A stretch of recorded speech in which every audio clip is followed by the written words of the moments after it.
Euroregione.news.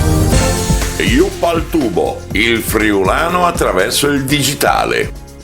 In aderenza a quanto stabilito dall'amministrazione regionale, di concerto con l'Arlef, nel piano generale di politica linguistica per la lingua friulana 21-25, Arlef ha realizzato video simpatici da inserire nei social, come spiegato dal presidente dell'agenzia, Eros Cisilino. Grandi progetti, perché questa volta abbiamo puntato molto su una campagna interessante che riguarda appunto i nostri giovani di Jupp al tubo, e questa campagna viene portata avanti per tutto quello che riguarda appunto la lingua friulana, la conoscenza della lingua friulana e soprattutto un avvicinamento che non riguarda solo i nostri coregionali ma anche quelli che in questo momento magari possono abitare da altre parti, possono essere nati anche da altre parti, sentirsi friulani e voler imparare qualcosa di più dal friulano, e quindi è una campagna importante che trova grande apprezzamento e soprattutto grande seguito, ma direi soprattutto una grande volontà da parte dei giovani di poter imparare, cimentarsi col friulano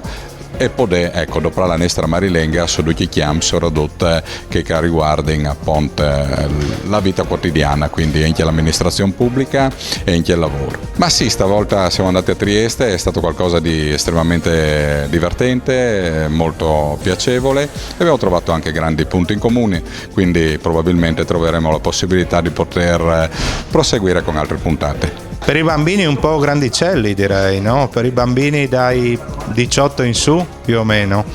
Ecco, quindi sì, è un'iniziativa in realtà che esiste già da un paio di anni, che ha avuto molto successo, oltre 2,3 milioni di visualizzazioni, 90 video, più di 13.000 iscritti, quindi è un'iniziativa che ha già avuto il suo successo. Chiaramente l'intenzione dell'Arlef della regione è di portarla anche su altre piattaforme, come TikTok ad esempio, e soprattutto anche di farla conoscere a chi non è tanto abituato ai social, no? Quindi questo è il duplice obiettivo dell'iniziativa, speriamo di raggiungerne almeno uno, saremo già soddisfatti, no, di quello.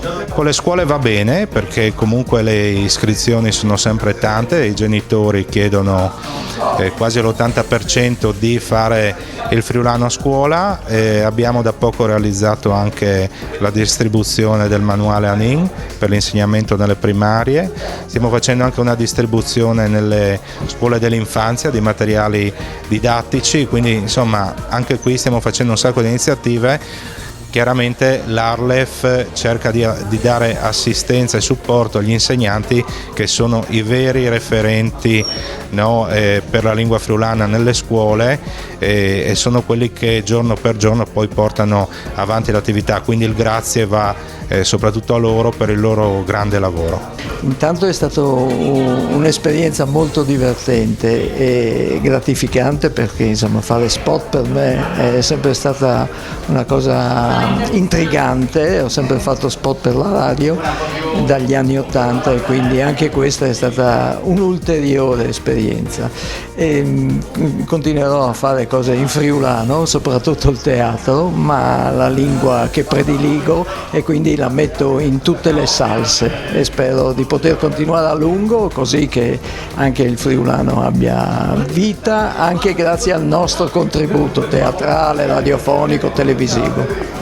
Stiamo girando con un paio di spettacoli, noi come Teatro Incerto, abbiamo in programma un altro progetto teatrale, insomma questa è la nostra vita ormai da 42 anni che facciamo questo mestiere, al punto che ormai siamo tutti e tre, noi del Teatro Incerto, in pensione. Da Udine per Euroregione News, Marco Mascioli.